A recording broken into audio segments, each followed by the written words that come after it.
Assalamualaikum warahmatullahi wabarakatuh. Bagaimana kabarnya siswa-siswiku hari ini? Ya, mudah-mudahan selalu dalam keadaan sehat walafiat, tidak kurang suatu apapun.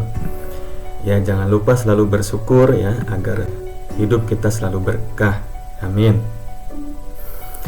Baik, anak-anakku yang Bapak banggakan ya, hari ini dalam mata pelajaran produk kreatif dan kewirausahaan, Bapak akan menjelaskan materi mengenai rencana usaha pengolahan makanan internasional. Ya, mungkin kalian sudah banyak mengenal ya beberapa jenis makanan internasional yang ada di sekitar kita ya, di lingkungan kita ya. Baik, tujuan pembelajaran setelah melakukan kegiatan pembelajaran ini diharapkan kalian dapat yang pertama menentukan komponen perencanaan usaha pengolahan makanan internasional. Berikutnya yang kedua, menentukan langkah-langkah penyusunan proposal perencanaan usaha pengolahan makanan internasional. Yang ketiga, membuat proposal perencanaan usaha pengolahan makanan internasional.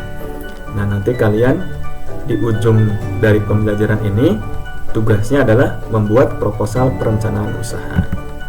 Ya, bagaimana membuatnya? Ya, kita nanti akan belajar bersama ya penyusunannya.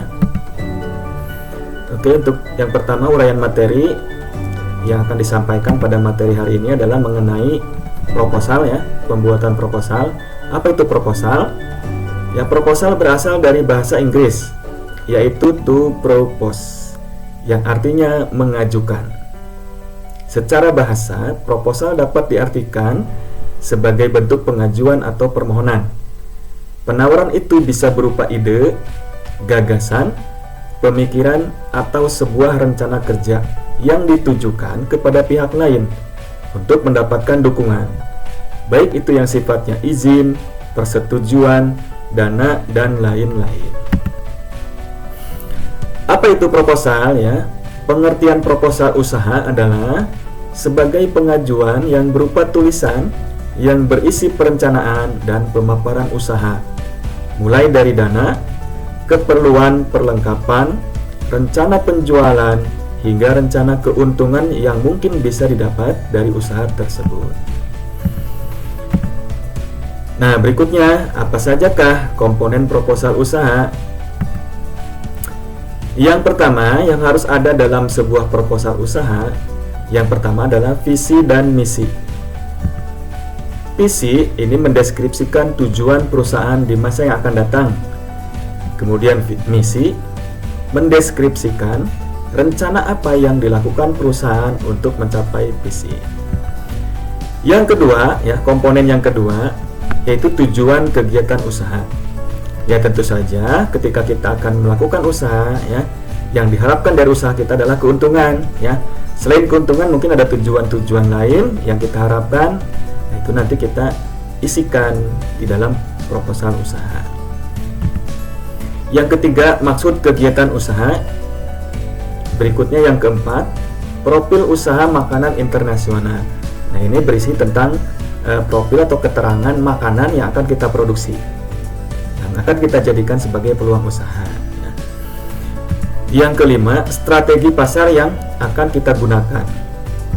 Yang keenam, analisis SWOT.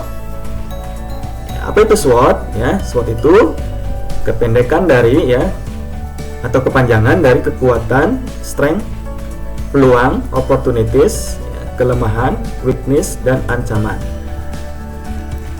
Nah, keempat elemen ini nanti kita analisis ya, kekuatan produk kita itu apa, keunggulan produk kita ya, kemudian peluang usahanya bagaimana, kemudian kelemahan produk kita ya, dan ancaman ya, bisa saja nih ancaman ini datangnya dari pesaing ya, dari lingkungan dan sebagainya ya, nanti kita analisis ya.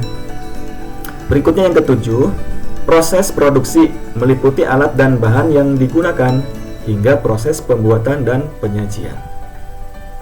Itu adalah komponen proposal usaha ya, yang harus ada dalam proposal usaha. Komponen-komponennya ada 7 tadi ya Bapak sebutkan.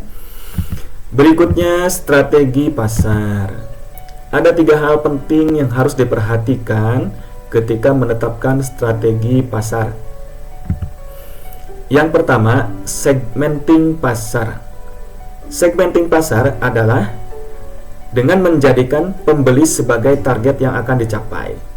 Produk yang dibuat adalah produk yang dapat dinikmati oleh berbagai kalangan, dari masyarakat dengan tingkatan berbeda, anak-anak hingga orang dewasa. Berikutnya, targeting atau target pasar adalah pada kalangan masyarakat setempat pengguna produk. Ya tentu saja ya, ketika kita awal membuka usaha ya, yang menjadi peluang utama pemasaran kita, ini target pemasaran kita biasanya lingkungan setempat dulu ya, masyarakat terdekat dengan usaha kita. Ya, setelah itu baru kita melebarkan sayap ya, ekspansi ke luar daerah atau ke luar kota ya, di luar lingkungan kita. Yang ketiga, positioning atau positioning adalah inovasi dengan cara menambahkan bahan baru yang membedakan makanan kita ya dengan makanan sejenis yang ada, sehingga tampilan lebih menarik, rasa lebih unggul, dan kualitas sangat baik, sehingga konsumen dapat mengenali dengan mudah produk yang dibuat. Nah, ini tujuannya agar ketika ada pesaing ya, kita bisa bersaing dengan pesaing kita ya, dengan produk yang sejenis. Berikutnya ya, langkah-langkah penyusunan proposal usaha.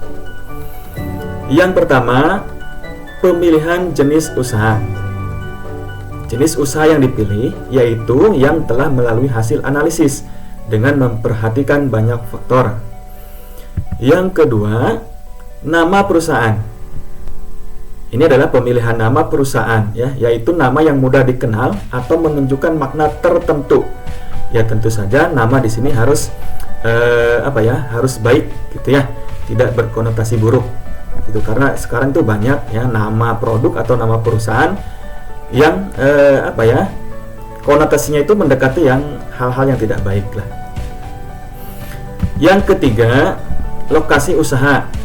Lokasi usaha yang dipilih merupakan lokasi yang dekat dengan bahan baku, tidak jauh dari lokasi rumah pengelola, dan tidak terlalu jauh dari jangkauan pasar yang akan dituju. Kemudian yang keempat,